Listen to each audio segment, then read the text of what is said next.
Daniel Ortega empezó a hacer tres cosas.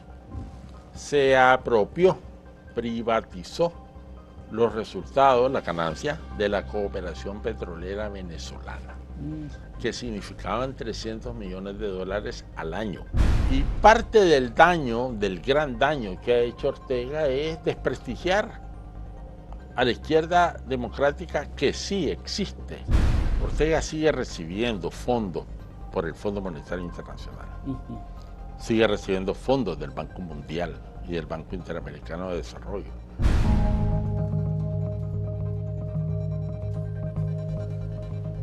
El régimen político de Nicaragua ha devenido en una gran frustración para el mundo democrático, que observa cómo un país que hizo una revolución y que comenzó a hablar de libertad y de prosperidad, se ha ido convirtiendo de nuevo en una dictadura. Es como un retorno a la dictadura de Anastasio Somoza, ahora con un nuevo nombre, Daniel Ortega, que fue el líder del Frente Sandinista de Liberación Nacional. Tenemos con nosotros a Héctor Mairena, un nicaragüense que es periodista, es abogado, es docente en varias universidades, es miembro del Consejo Político de la Unidad Nacional Azul y Blanca y secretario de Relaciones Internacionales del Partido Unión Democrática Renovada. Ha sido, como muchos otros nicaragüenses, escritores, poetas, despojado de la nacionalidad. Él es uno de los tantos que han sido despojados de su nacionalidad. Eso ocurrió el 15 de febrero pasado. Es prófugo, uno dice, de la justicia nicaragüense, no, de la injusticia nicaragüense. Y además fue declarado traidor a la patria. Ha vivido en Alemania algunos años y ahora vive como refugiado en Costa Rica y está de visita en República Dominicana. Don Héctor, yo creo que eso resume bastante la realidad suya en particular y la de su país. Cuéntenos, ¿cómo es que una organización como el Frente Sandinista de Liberación Nacional terminó convirtiéndose en el soporte de una dictadura nueva que uno entendía que los nicaragüenses no iban a soportar? ¿Qué pasó? Bueno, en primer lugar, muchas gracias, Fausto, por la oportunidad de conversar sobre la situación en mi país y de abordar aspectos que seguramente son de interés, de preocupación de la opinión pública dominicana. Ciertamente en 1979, el 19 de julio del 79, el pueblo nicaragüense coronó el derrocamiento de la dictadura de los Somoza, que durante 45 años mantuvo un régimen dinástico, oprobioso, de opresión, de represión. Y se inició entonces lo que yo daría en llamar un periodo de esperanza. Sí. Yo fui partícipe de ello en la lucha contra Somoza y por supuesto estuve involucrado en esa década entre el 79 y el 89, en el que yo creo que hubo grandes intentos y grandes logros, sobre todo, por ejemplo, la Cruzada Nacional de Alfabetización. Muchos dominicanos participaron en esa cruzada, sí, permítame decirlo. Y también hay que decir que la revolución sandinista, la lucha contra Somoza y los primeros años de la década de los 80 concitaron una enorme solidaridad mundial. Sí, ciertamente. Sin embargo, intelectuales, artistas, todo el mundo estaba en Europa, en América Latina, en todas partes de acuerdo con esa revolución. Sin embargo, también debo decir que muy pronto se cometieron demasiados errores. Y combinado con eso, hubo una rebelión originalmente de los que habían sido derrotados, de las fuerzas del somocismo, que junto con los errores que cometió la dirigencia, provocaron el descontento de un gran sector de la población, sobre todo campesino.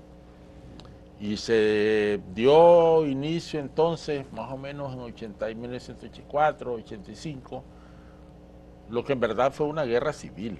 la más grande guerrilla campesina que ha habido en la historia de América. Pero ahí Edén Pastor, el comandante cero famoso de la revolución, digamos que abrevó en esa indignación y fue parte de un movimiento que luego Estados Unidos alimentó con Oliver North y todo aquello, sí, ciertamente pasó así. Estados Unidos alimentó en general, aunque fue una guerra civil, Estados Unidos durante la administración del presidente Ronald Reagan apoyó económicamente esa fuerza irregular que se enfrentaba a la revolución sandinista. Sí. Sin embargo, una serie de factores, la desaparición de la comunidad socialista, la caída del muro de Berlín, el proceso de Esquipula que se llevó a cabo en Centroamérica, porque recordemos que entonces en Guatemala, en El Salvador, en Nicaragua había conflictos armados. Armados, por supuesto. Y entonces el presidente Vinicio Cerezo de Guatemala dio inicio a lo que se debe llamar el proceso de Esquipula, que no fue más que una negociación de los presidentes centroamericanos para buscar el camino a la paz. A la paz. Pero también hubo, por ejemplo, la gestión del grupo de países de Contadora. Contadora, sí. Y entonces los acuerdos de Esquipula, la debacle económica en que había caído la sociedad nicaragüense bajo este régimen, producto de los errores, producto de la guerra, llevó, por ejemplo, a un proceso hiperinflacionario del 33.000%. 33.000. Los muertos se contaban a diario en los distintos barrios de las ciudades. La gente ya no quería la guerra, ni quería crisis económica. Porque era una guerra que se había iniciado muy temprano y ya tenía varios años. Y además casi como continuidad de la guerra contra Somoza, es decir, pasábamos...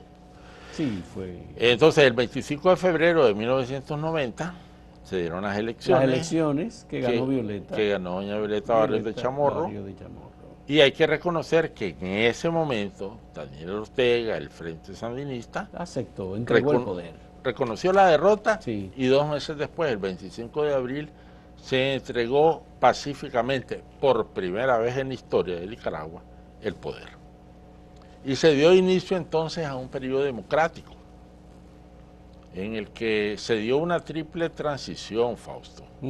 Se dio una transición de la guerra a la paz, de un régimen autoritario a la democracia liberal, de una economía estatal a una economía de libre mercado. Sin embargo, esa triple transición tuvo costo social, tuvo un enorme costo social. Se sucedieron 3 gobiernos electos democráticamente, el de doña Violeta, el de Arnoldo Alemán, el de Enrique Bolaño, en paz, aunque había uno que otro grupo que recurría a las armas, pero era rápidamente sofocado, en democracia, pero con un enorme costo social. Y eso permitió el retorno del FMLN. Del FSLN. Exactamente, Frente Sandinista de Liberación. Sin embargo, en ese periodo, dentro del sandinismo, hubo planteamientos críticos, autocríticos, hubo quienes dijimos, hay que aprender la lección de la década de los 80. Hay que tomar la democracia como una bandera. Pero Daniel Ortega no quiso hacerlo. No quiso hacerlo. Ahí se fueron Tomás Borges, Sergio Ramírez, Dora María Telles. Tomás Borges no. Tomás Borges se mantuvo. Se mantuvo y murió siendo orteguista. Orteguista, ya. Pero Ernesto Cardenal. En el 95. Fernando. En 1995 un grupo, entre ellos varios de los que has mencionado, Dora María, Ernesto Cardenal, Fernando Cardenal, Sergio Ramírez, y varios dirigentes de la intelectualidad del Frente Sandinista, nos fuimos y fundamos otro partido y advertimos, Ortega es autoritario, Ortega está destruyendo el Frente Sandinista. En el 95. Y nos fuimos a fundar otro partido. En el 2000,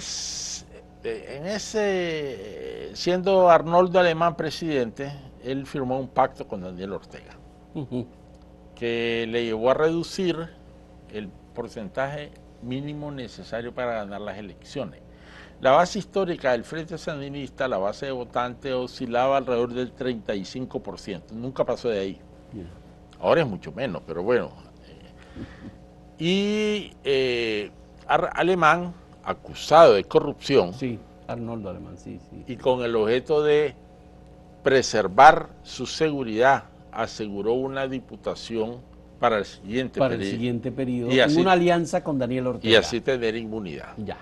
Pero además de eso, Daniel Ortega en el 98 había sido acusado por su hijastra Por su hijastra de violación. de violación. Sí. Entonces también pendía sobre él la justicia. Un proceso judicial en su contra. Entonces fue el pacto de los corruptos. Sí. Y eso le permitió a Daniel Ortega en el 2006 ganar, y entre comillas esto, las elecciones con un 38%. Ujú. Con un 38% se alzó con la presidencia.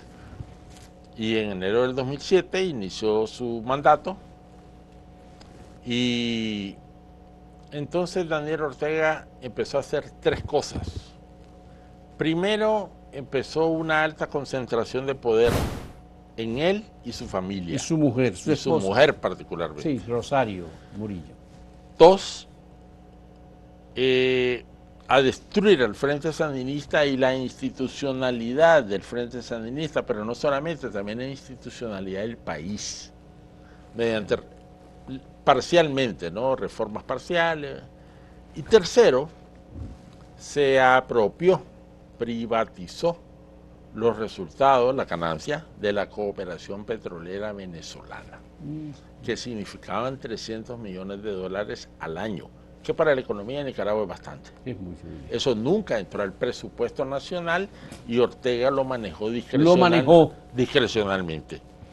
¿Qué le permitió eso a Ortega? Primero, comprar todos los canales de televisión al frente de los cuales puso a sus hijos, constituirse en un grupo económico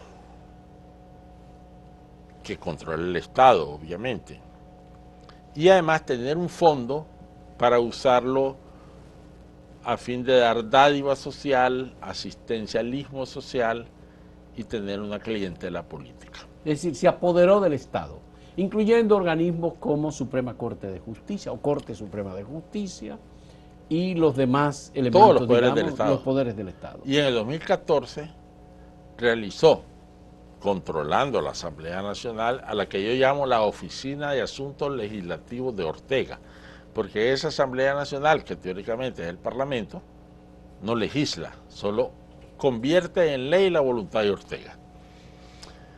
Y en el 2014 hizo aprobar a esta Asamblea Nacional una reforma constitucional, parcial, pero que afectó varios artículos de la Constitución, en el que reestableció la reelección indefinida. Ya. Pero eso lo hicieron mediante una sentencia del En Tribunal el 2009. Constitucional que dijo que la reelección era un derecho humano que no se le podía negar. En el 2009. En el 2009 fue Pero en eso. el 2014 ya reformó la Constitución. Okay. Y desde entonces Ortega está ahí. Ahora, está ahí desde el año 2006. 2007. sí. Ya. Pero digo, la reforma constitucional y antes la sentencia de la Corte De Suprema, la Corte Suprema en el 2009. le permitió ser candidato y por eso digo, sigue ahí como candidato. Se sigue reeligiendo con procesos electorales amañados, sin verificación. Falsas elecciones. Farsas electorales. Ahora, y en todos estos años, del 2007 al 2018, Ortega imponiendo el autoritarismo, restringiendo la democracia, ya apropiado del Frente Sandinista, persecución en ese momento, digamos, selectiva contra la oposición. Pero en el 2018, en Nicaragua hay una gran rebelión cívica ciudadana, porque la población, harta de todo lo que venía pasando, se rebela a propósito de una reforma a la seguridad social. Eso fue en el 2018. Sí, la reforma de la seguridad social fue que se le bajaba la pensión a los jubilados, se le establecía un impuesto del 5%, te la bajaban y te establecían un impuesto del 5%. Subía la pensión, el aporte de los trabajadores para la seguridad social y el aporte de los empleadores. Eso provocó una reacción de protesta de los jubilados, de los ancianos, de los viejos. Necesitados. Que recibían la pensión, que iban a verse afectados. Y esas protestas fueron inmediatamente reprimidas por grupos afines al orteguismo. Esto a su vez provocó que los jóvenes, sobre todo estudiantes, salieran a manifestarse en solidaridad con los abuelos. Con los abuelos. Porque ya sabemos, en América Latina, que nos toquen a los abuelos, pues, indigna, ¿no? Pero repito, esto fue el detonante. Ya había hartazgo de la población. Eso generó protestas por todo el país y como fueron reprimidas violentamente, las protestas se incrementaron aún más, llevó a la toma de ciudades, universidades, en fin. En 2 meses Ortega asesinó a más de 350 personas, encarceló a centenares y desde entonces, desde el 2018, 6 años ya, se quitó la careta y estableció un régimen totalmente totalitario, con aspiraciones dinásticas, porque ahora quiere la sucesión. Ha sido repudiado. ¿La sucesión, pero de su esposa o de sus hijos? No sé. La sucesión. A ver, ¿quién sustituye a Ortega? Ya tomando en cuenta que él es un hombre que ha aumentado en edad. Claro, es un hombre viejo y enfermo. Sí, y enfermo. Decrépito. Decrépito. Emocional y físicamente. Hasta su propio hermano, Humberto, está preso. Está preso. Su propio hermano. Su propio hermano. Que fue líder. Fue uno de los líderes de la revolución sandinista. Y jefe del ejército. Y jefe del ejército. Humberto Ortega dijo en una entrevista al medio argentino Infobae. Infobae, yo leí la entrevista, sí. Que no había sucesor para Daniel Ortega. Ajá. Que si Ortega fallecía, como que en algún momento va a fallecer, no había sucesor. Estaba enfermo en ese momento cuando dio la declaración. Sí, Humberto. En su casa. Sí. Y que, por lo tanto, había que buscar una solución al problema de Nicaragua antes del 2026, cuando debe haber elecciones, o hacer de las elecciones del 2026 un ejercicio libre. Sí. Eso bastó para que lo encarcelaran. Inmediatamente. Daniel Ortega, tengo entendido que lo visitó. Lo visitó en su casa. Sí. Se dio una discusión entre ellos y a partir de ahí se produjo el apresamiento de Humberto Ortega. Y nadie lo ha visto desde entonces. Nadie lo ha visto desde entonces. Nadie lo ha visto desde entonces. Ya. Entonces, pero el hecho es ese.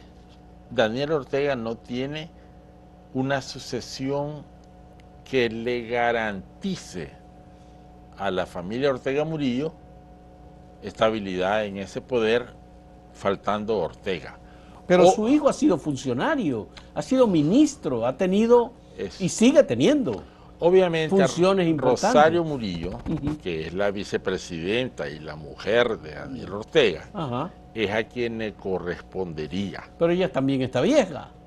Sí, pero... Ay, perdón, que a una mujer no se le puede decir algo así, eso es lo que dicen. Pero más que su condición etaria, ella no cuenta con el reconocimiento político de las bases del frente, de ese frente sandinista. Que lo apoya, que apoya a Ortega, pero no a Rosario Murillo. Entonces ella sembró de árboles rarísimos acá a Managua y ha hecho muchas cosas y se le tiene como una adivinadora, algo así, que tiene... Como bruja. Bruja, contactos pero con espiritistas y con... Pero todo eso es a la sombra de Daniel Ortega, que está vivo. Pero faltando a Daniel Ortega, no nos cabe la menor duda de que ahí se desataría un pleito por el poder. Ya. Ahora, ella bien lo sabe y por lo tanto está moviendo fichas para asegurar ser ella la sucesora sin problemas. ¿Lo va a lograr? ¿Quién sabe? Y el otro, que podría ser un plan B de ella misma, es que su hijo Juan Carlos Ortega sea el sucesor. El hecho es, sí, Fausto, que por esta razón de la sucesión, por el sometimiento, la restricción de libertades dentro del propio orteguismo, el orteguismo está en crisis interna. Está en crisis. Interna. Esta cárcel de Humberto, pero Humberto porque es el más destacado, sin embargo hay depuraciones. El Poder Judicial fue intervenido desde octubre del año pasado, por ejemplo. Magistrados presos, exiliados, altos jefes de la policía. Obispos y sacerdotes apresados y deportados y desnacionalizados. Así es, así es. Hay alrededor de 24 sacerdotes, entre ellos 2 obispos, en el exilio, desnacionalizados, los 2 obispos. En Nicaragua han sido prohibidas entre el 2018 y la fecha cerca de 6.000 organizaciones no gubernamentales. 6.000. Así es. Es decir, prohibidas de operar. Ilegalizadas. Hasta asociaciones de poetas. Y la Real Academia de la Lengua, y los Boy Scouts, y las órdenes religiosas, y las asociaciones comunales, y las asociaciones de caballistas, lo que usted quiera. Todo. Ha sido prohibido. Han sido ilegalizados, obviamente, los partidos políticos. Los partidos políticos. Los candidatos que parecían que se presentarían en elecciones fueron puestos en prisión. 7 precandidatos presidenciales en el 2021 que estaban preparados para participar en una especie de primaria y elegir uno solo, fueron encarcelados. Y esas elecciones del 2021, que debieron ser elecciones, fueron ni siquiera un fraude, sino una gran farsa electoral en la que Ortega nuevamente dijo que había ganado. Luego vinieron elecciones para gobiernos municipales y Ortega se autoadjudicó como ganadas el 100% de las alcaldías del país. El 100%. Peor que Maduro. Peor que Maduro. Y este año hubo otra farsa electoral para elegir autoridades en el Caribe Norte y el Caribe Sur de Nicaragua, porque tienen un régimen de autonomía desde los años 90. Y el Frente Sandinista obtuvo el 100% de los votos. El 100%. Supuestamente de los votos. Ahora que mencionó a Maduro, es importante... Vamos a hacer una pausa. Perfecto. Perdón, Héctor. Vamos a hacer una pausa y cuando retornemos hablamos de esa comparación y ese apoyo mutuo que se da entre Ortega y Nicolás Maduro. Retornamos en un momento con Héctor Mairena, abogado, periodista y político nicaragüense, desnacionalizado por Daniel Ortega, que está de visita con otro grupo de políticos y opositores nicaragüenses, opositores a la dictadura de Daniel Ortega. Volvemos en un momento.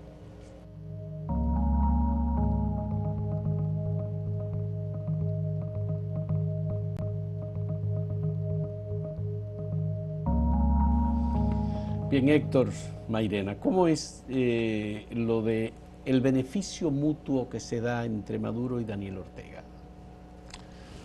Bueno, en tanto estuvo Chávez en el gobierno en Venezuela y los primeros años de Maduro... Lo favoreció con Petrocaribe y los 300 millones de dólares que se embolsilló la familia Ortega. Sí, que quiero decir, se lo dijimos a Chávez. Usted está ayudando a que en Nicaragua Daniel Ortega establezca una dictadura con todo ese dinero que le permite robarse. Y Chávez o no entendió o no quiso entender. Pero se lo mandamos a decir con emisarios que él recibió. ¿Qué recibió? Luego, cuando muere Chávez, asume Maduro y se agrava la crisis venezolana, esa ayuda petrolera bajó sustancialmente, casi a cero. Ya. Pero quiero mencionar otra cosa. En el periodo de los 10 años en que estaba vivo Chávez y demás, también el gran capital nicaragüense se benefició del comercio con Venezuela. Ya. Porque vendía arroz, carne en Venezuela. Porque la economía venezolana pues es grande, el mercado es grande y estaba, no como está ahora, que es una tragedia lo de Venezuela. Sí. Luego de estos 10 años y la agudización de la crisis en Venezuela, obviamente Maduro no puede mantener ese apoyo a Nicaragua, a Ortega. Pero hay un compromiso político. hay una identidad política, hay un abrazo ideológico en el que también entra Cuba. Y entonces Cuba, Venezuela, Nicaragua son ese triángulo.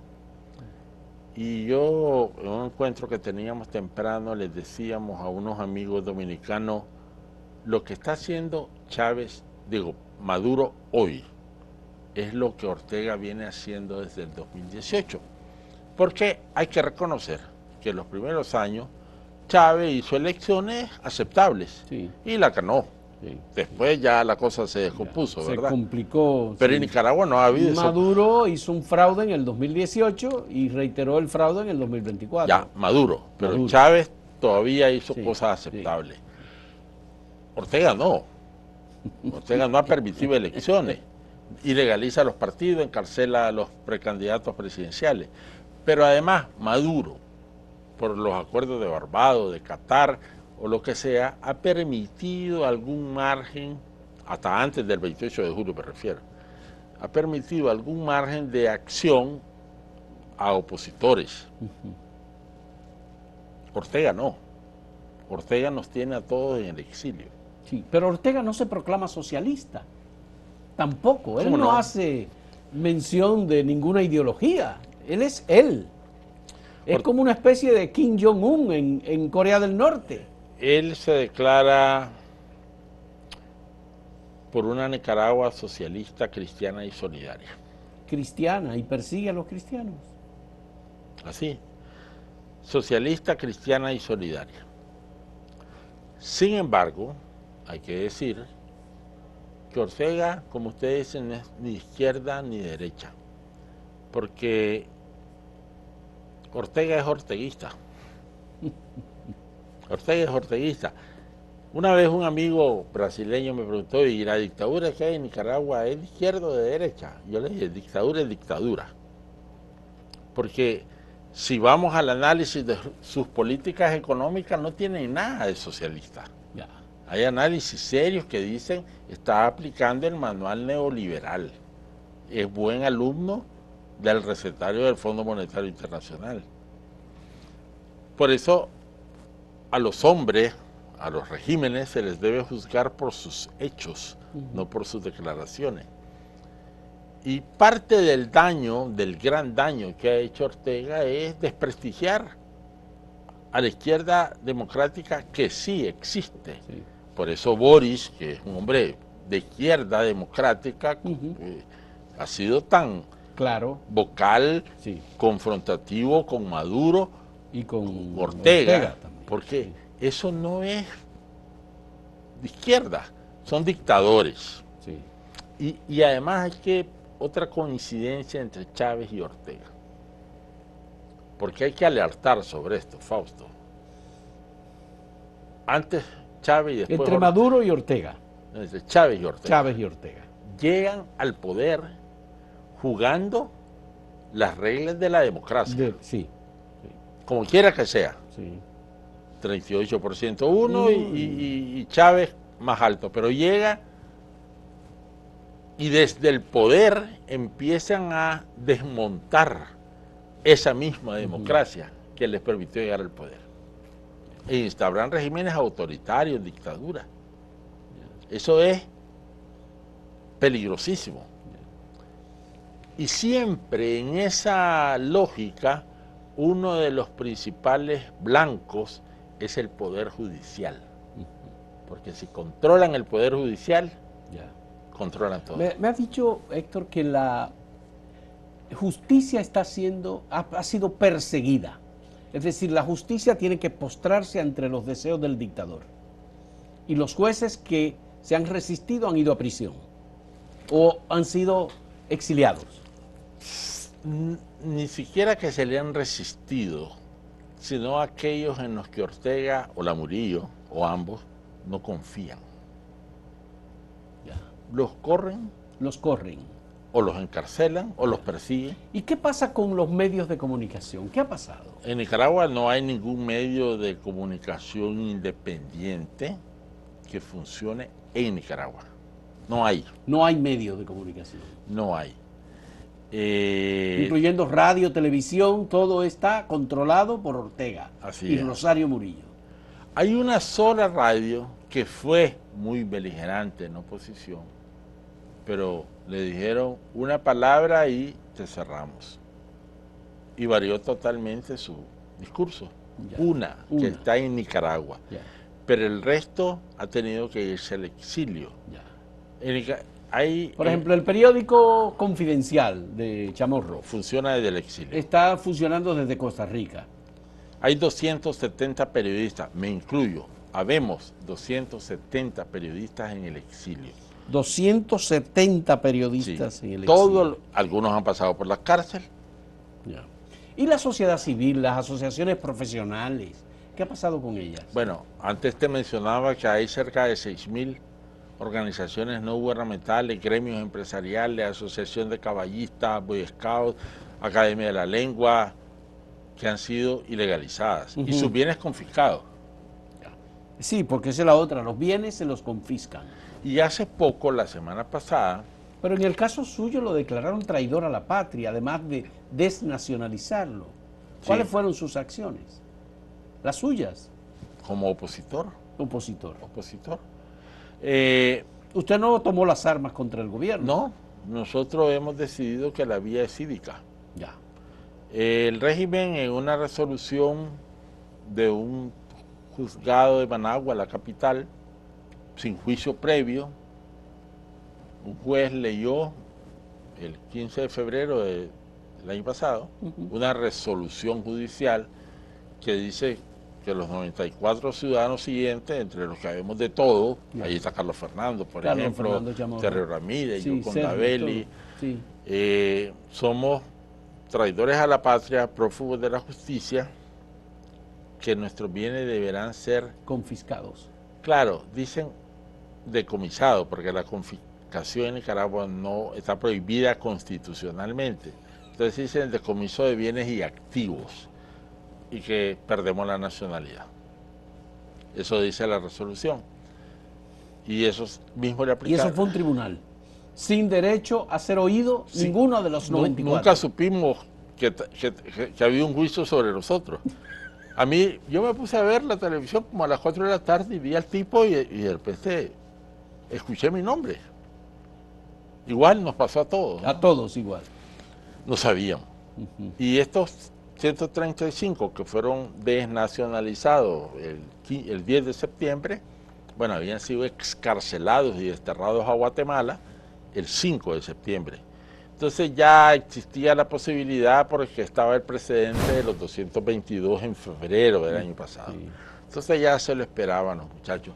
Pero acaban de aprobar una reforma al Código Penal que criminaliza el activismo social y político opuesto al régimen, incluyendo fuera del país. También lo van a perseguir fuera. Y exacto, eso quiere decir que a mí me pueden abrir un juicio por esta entrevista, aunque la esté dando en Dominicana. Entonces me abren el juicio en ausencia, me van a juzgar. Y lo van a condenar otra vez. Y parte de la pena... Pero ya no está desnacionalizado. Sí, pero... bueno, buena observación. La reforma dice que a nacionales y a extranjeros. También. Sí, también usted podría ser. Entonces, le abrirán una causa, lo juzgarán y le van a confiscar bienes y activos. Eso es una reforma reciente del Código Penal. Entonces, y después hicieron otra reforma al día siguiente o días después, donde incluyen como delito el activismo en redes sociales. También. En el exterior también. ¿Qué es lo que pretenden con esto? Ellos saben que quienes estamos en el exilio son una fuerza activa, beligerante. Quieren callarnos. También. Porque saben que algunos lo harán por temor a la familia, a que sus familias que están en Nicaragua sean afectadas, sean reprimidas. Porque esa es otra modalidad que el régimen ha usado. Perseguir a la familia de los opositores que están en el exilio. Así es. A más de uno le han encarcelado a su hija, a su esposa, a su hijo, porque no han podido capturar al perseguido. Al perseguido. Entonces, ahora, todo esto el régimen lo hace no porque esté fuerte, Fausto. Ya. Lo hace porque está débil. Porque está débil. La conferencia episcopal, por ejemplo, para el caso de los católicos, ¿qué pasa con los obispos cuando hay 2 expulsados del país, 2 obispos? Sí. Se supone que son miembros de la conferencia Sí, episcopal, claro, si son claro, obispos. claro. Y luego hay, ¿cuántos sacerdotes me dijo? Hay 24 sacerdotes que están igualmente expulsados. Sí. ¿Qué hace La conferencia episcopal y qué ha hecho el Papa y el Vaticano? La conferencia episcopal hasta antes del 2018 mantuvo una posición muy activa, muy beligerante, muy crítica, diría yo, del régimen. A partir de la rebelión del 2018 hubo amenazas de muerte seria al obispo auxiliar de Managua, Silvio Báez, que es miembro de la conferencia episcopal, y el obispo Báez tuvo que salir del país por orden papal. Ya, el Papa le pidió que saliera. Para salvar su vida. Bien. El obispo Rolando Álvarez, de la diócesis Matagalpa y Jinotega, al norte de Nicaragua, muy activo, muy crítico. Él estaba en Nicaragua y recibía hostigamiento cotidianamente por parte de la policía y de paramilitares. Lo encerraron, lo rodearon en la casa cural varios días. Finalmente lo capturaron. Lo capturaron. Y estuvo más de un año preso. Y luego Y la acusación es de conspiración. Conspiración, traición a la patria, menoscabo de la soberanía nacional. Y finalmente fue expulsado al Vaticano. El obispo Rolando Álvarez, quien ahora ha sido invitado por el Papa, según las noticias de hoy, al sínodo que va a haber. Al sínodo, ya, muy bien. Entonces, el resto de la conferencia episcopal ha optado por guardar silencio. Están amenazados, debo reconocer eso. Ahí estamos mirando a los miembros de la conferencia episcopal de Nicaragua. Sí. Han sido golpeados también en términos de recursos. Por ejemplo, la dictadura hace más de un año congeló las cuentas bancarias de la Iglesia Católica. ¿Ah, sí? Eso quiere decir que las limosnas, lo que recibe el cura de la iglesia del barrio, no hay una cuenta bancaria de donde ir a depositarla, porque el régimen se las canceló. Es por temor, porque sabe que al final y al cabo la iglesia es un espacio independiente. Entonces hay una persecución que ya no solo es para la Iglesia Católica, sino también para las otras iglesias evangélicas. Cualquier tipo de culto está siendo perseguido. Sí. En esta anulación de cerca de 6.000 organizaciones no gubernamentales hay varias religiosas evangélicas. Es un estado de terror. El 10% de la población de Nicaragua ha migrado. El 10%. Sí. Algunos dicen que más. Ha migrado entre el 2018 y la fecha. ¿Y a cuáles lugares han migrado? Yo sé que en Costa Rica hay muchos, pero eso ha sido tradicional, sí, que sí. Nicaragüenses hayan migrado a Costa Rica. En El Salvador hay una dictadura, de manera que también El Salvador es una situación de delicadeza. No sé, Honduras o Guatemala, por ejemplo, o Panamá. Algún porcentaje mínimo a Panamá, diría yo, pero por sobre todo al norte. Al norte, a Estados Unidos. Sí. Tradicionalmente la migración hacia Estados Unidos, bueno, primero, tradicionalmente la mayor migración, en términos de número, ha sido a Estados Unidos. No, era hacia el sur. Eso es una cosa extraña, ¿no? ¿Ah, sí? Sí, los nicaragüenses más pobres se iban a Costa Rica. A Costa Rica. La cosa ha virado, y ahora es hacia el norte. Atraviesan Honduras, El Salvador, México y han sido parte de la presión migratoria en la frontera sur. Históricamente la mayor migración desde Centroamérica era desde Guatemala, El Salvador, Honduras, pero ahora se le ha agregado Nicaragua. Ha disminuido con lo del parole, sí. Ha disminuido, pero es un problema. Y bueno, en los últimos años también hay una parte importante que ha migrado hacia España. Fausto, el 30% del Producto Interno Bruto son remesas en Nicaragua. 30%. Entonces Ortega ha encontrado en la migración un doble negocio. Primero se deshace de personas, ¿no? Y al expulsar personas obtiene beneficio porque recibe... Que entra como remesa. Entra remesa para la familia. Claro, porque la familia que queda, el que se va, piensa en esa familia, su esposa, sus hijos, su mamá, etcétera, y envía las remesas. Y la mayor parte de los desnacionalizados han recibido apoyo de los países, pero creo que Chile le dio el beneficio de la nacionalidad. España. España también lo hizo. A ver, yo debo aprovechar para mencionar, considero un ineludible deber, el agradecimiento al gobierno español, sí, al gobierno del presidente Pedro Sánchez, porque ellos de manera inmediata, al día siguiente de que Ortega anunció la desnacionalización de los 222 el 9 de febrero, ofrecieron la nacionalidad a quien quisiera acogerse a ella. A los desnacionalizados, sí, de los desnacionalizados. Sí, y luego una semana después salió la lista de los 94 en la que yo estoy y el ofrecimiento se extendió a nosotros. A ustedes. Yo me acogí, soy ciudadano español. Es ciudadano español. Pero por sobre todas las cosas soy un nicaragüense, porque sí, Ortega, yo no reconozco autoridad legal ni moral a Ortega para quitarme la nacionalidad. Él lo hace porque circunstancialmente está en el poder. Sí. Entonces, la primera reacción, bueno, debo decirte, Fausto, que este hecho de semejante número de personas despojadas de su nacionalidad de un tajo, de una sola vez, en una semana, sí, 317, es un hecho inédito en la historia. No hay precedente, por lo tanto la legislación y los tratados no prevén estas situaciones.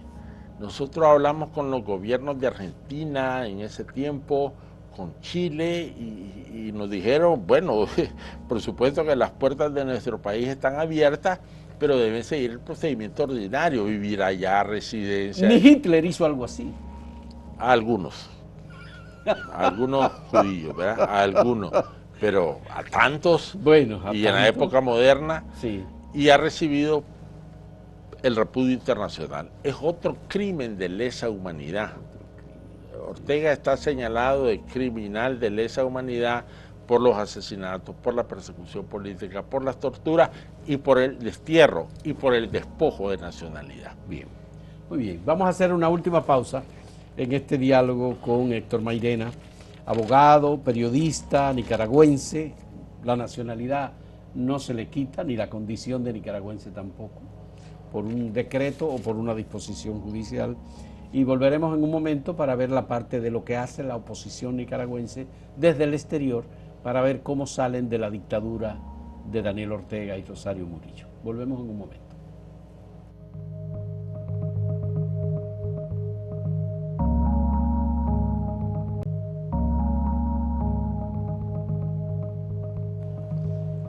Bien, Héctor, ¿cuáles son los planes de la oposición? A ver cómo salen, porque no va a ser mediante un proceso electoral. Ustedes ya lo tienen constatado, comprobado, que Daniel Ortega y Rosario Murillo no salen del poder, sino es mediante un proceso diferente al que ustedes tienen planeado, que es democrático. ¿Cómo es la salida? La salida, el camino que nosotros hemos optado es el camino cívico. ¿Cómo? No queremos guerra, la población de Nicaragua no quiere guerra. Venimos en las décadas anteriores de guerras, y una salida cívica pasa necesariamente por elecciones libres y transparentes. Ciertamente en este momento pareciera que, sobre todo con el ejemplo de Maduro, que la dictadura no está dispuesta a salir ni a aceptar elecciones. Pero nosotros creemos que sí es posible lograrlo. Sí. Sí. En el 2026, Fausto, por disposición constitucional, tiene que haber elecciones en Nicaragua. Primer domingo de noviembre del 2026. y creemos que la comunidad internacional puede hacer más para ejercer presión sobre Ortega. Y además, en Nicaragua hay un descontento con Ortega, un descontento creciente. Y nosotros estamos trabajando para lograr abrir esa ventana. ¿Y cómo se cambia la conducta inadecuada y criminal de las Fuerzas Armadas de Nicaragua? Bueno, debo decir que en el caso de Nicaragua no la estoy eximiendo a las Fuerzas Armadas. El papel represivo principal ha recaído sobre la policía. La policía y los grupos paramilitares que Ortega organizó. El ejército ha estado un poco más distante. Hay una crisis seria dentro del orteguismo, conflictos, erosiones, persecución interna. Ortega está enfermo y ese es un factor a tener en cuenta de cara a los próximos años. Pero ¿ustedes creen que va a haber elecciones el primer domingo de noviembre del 2026? Por disposición constitucional tendría que haber. Tendría que haber. Claro, están calendarizadas. Pero cada vez que ha habido un candidato que saca la cara, lo meten a la cárcel. Entonces, y lo declaran traidor a la patria. El evento electoral debe hacerse. Esa ventana hoy está cerrada. Nuestro reto es lograr que se abra en condiciones aceptables. Hoy parece imposible, pero te quiero recordar otra cosa, Fausto. Ortega ya se ha ido por elecciones. En 1990 se fue por elecciones. Y las condiciones... Pero el Ortega de hoy no es el mismo del 90 con frente a Violeta Chamorro, Barrios de Chamorro. Es un Ortega más debilitado. Es un Ortega más dictador. Además, a la clara, a la franca, porque él podía tener la idea, el pensamiento de la dictadura en el 90, pero no la puso en práctica. Sí. Hoy Ortega no es el mismo, probablemente sus intenciones dictatoriales que están cumplidas, dinásticas que quiere cumplir, sean mayores que en el 90, ciertamente, pero también es Ortega más debilitado. ¿Cómo la comunidad internacional puede apoyar, Héctor? Por ejemplo, hay presiones de distinto tipo, la presión política, la presión diplomática, pero además, por ejemplo, Ortega sigue recibiendo fondos por el Fondo Monetario Internacional, sigue recibiendo fondos del Banco Mundial y del Banco Interamericano de Desarrollo, y hasta hace poco recibía fondos de manera fluida y en grandes cantidades del Banco Centroamericano de Integración Económica, porque el corrupto de Dante Mossi, presidente del Banco Centroamericano de Integración Económica, era un cómplice de Ortega. Y aspiró a reelegirse, pero la opinión popular, la opinión pública que condenó la reelección, las intenciones de Mossi por reelegirse, y debo decir, la conducta coherente de los gobiernos de los países que son miembros del Banco Centroamericano de Integración Económica, incluyendo República Dominicana, y que fue aquí la reunión incluso, creo, impidieron que Dante Mossi se reeligiera. Y fue electa una señora costarricense. Y Dante Mossi tiene ahora abierta una causa judicial por varias cosas anómalas que hizo al frente del Banco Centroamericano de Integración Económica. ¿Y dónde la tiene? ¿En Costa Rica? Entiendo que en Costa Rica está la causa. Ya. Esos son los aliados de Ortega. Entonces, esa llave se le ha cerrado. Entonces, ¿qué es lo que le pedimos a el Banco Interamericano de Desarrollo? ¿Qué es lo que le pedimos al Fondo Monetario Internacional? Uno, la variable respeto a los derechos humanos, la democracia debe ser considerada en los flujos de préstamos y recursos financieros. No puede ser que se le esté dando plata de los contribuyentes a una dictadura. Pero eso no es un elemento que podría al final afectar a la población nicaragüense. Bueno, afectada está, pero nosotros no estamos diciendo que lo cierren, estamos diciéndole condiciones. Y la segunda demanda a las instituciones financieras internacionales es: supervisen el uso de los recursos que ustedes le dan. ¿Llegan a la población? No, no llegan. De todas maneras no llegan, Fausto, porque la dictadura es corrupta. Entonces, supervisen, porque no puede ser que esta dictadura esté recibiendo plata de los contribuyentes de los países y que además malverse esa plata, ese dinero. Y tan solo ese control, te aseguro que va a hacer una presión de uno de los bastiones de la dictadura, que son los recursos financieros.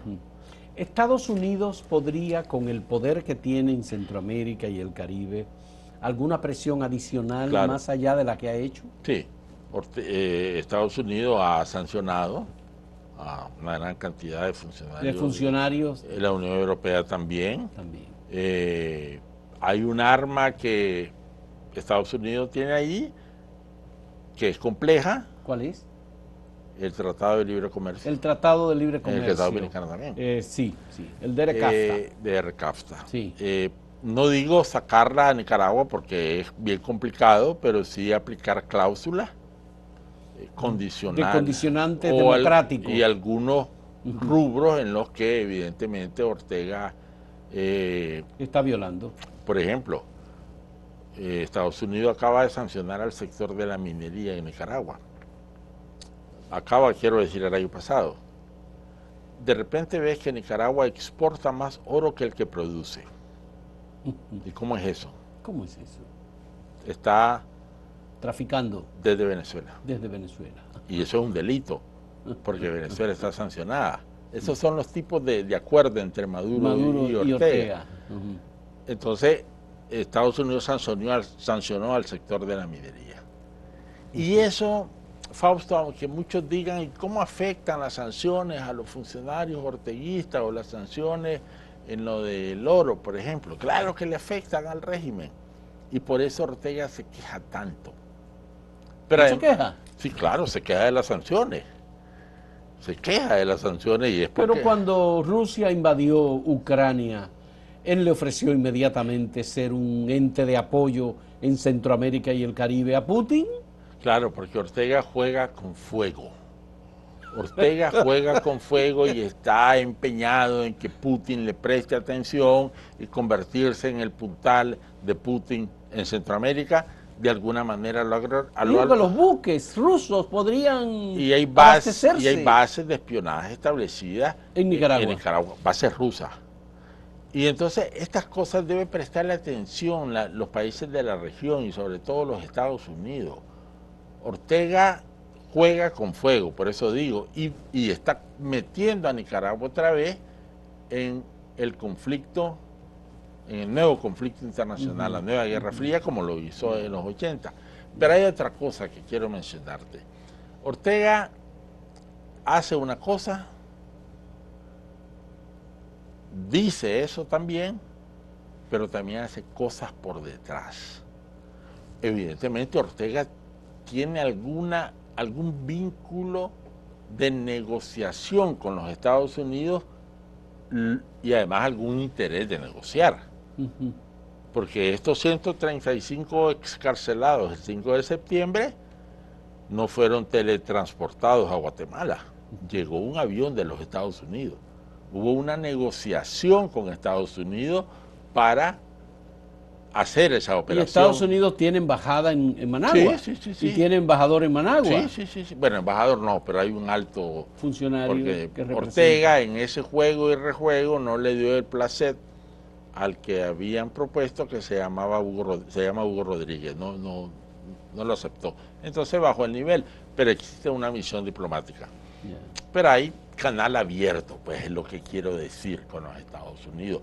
Igual lo hubo en febrero del año pasado para llevarse a los 222, esa vez a Washington. Bueno, entonces Estados Unidos está jugando un papel de mediador intermediario. Que podría pasar a ser... Para ayudar a los afectados por la dictadura.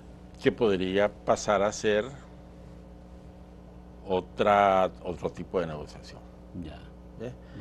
Pero Daniel Ortega no se va a exilar nunca. Yo creo que es uno de los problemas que tiene. Yo creo que es uno de los problemas que tiene. Ni él, ni Rosario Murillo, ni su familia. Porque ¿dónde se va a ir? Ya. O aunque se vaya con mucho dinero, queda ¿cómo lo va a gastar? Como nada, es un enfermo, se queda en Nicaragua. Si tenés $1 millón y no puedes gastarlo, es como que no lo tengas. Entonces, Cuba, China, Rusia, Corea del Norte, pues yo creo francamente que ellos han optado por una ruta suicida que es permanecer ahí hasta donde puedan. Hasta donde puedan. Pero si ustedes buscan una opción democrática, una salida democrática, no van a poder enfrentarse con Daniel Ortega. Definitivamente, él va a seguir masacrando a los nicaragüenses. Bueno, la lucha que tenemos planteada es para lograrlo. Y yo soy optimista y creo en eso y por eso estoy en esta lucha. De repente podría ser que Ortega se quede en Nicaragua y la Murillo también encerrado en algún castillo para que sea una especie de museo viviente de la infamia. Ya. Y que permitan que el país... Museo viviente de la infamia. Y que permita que el país funcione y ellos encerrados ahí, que vivan. Da mucho para la novela, fíjate. Sergio Ramírez, que tiene una gran creatividad ficcional, ¿verdad? Puede perfectamente utilizar, yo creo que algún elemento. Nicaragua, ayer hablábamos con unos amigos que el comportamiento de Rosario Murillo, que es un comportamiento de una persona anormal. Sí, una mujer que dicen que duerme 2 horas, controla la lista de los pasajeros que quieren reingresar al país, para decidir quién entra y quién no.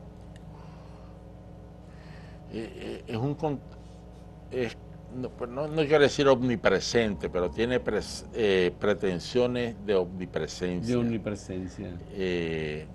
Diario habla, regaña a los funcionarios que no hacen bien las cosas.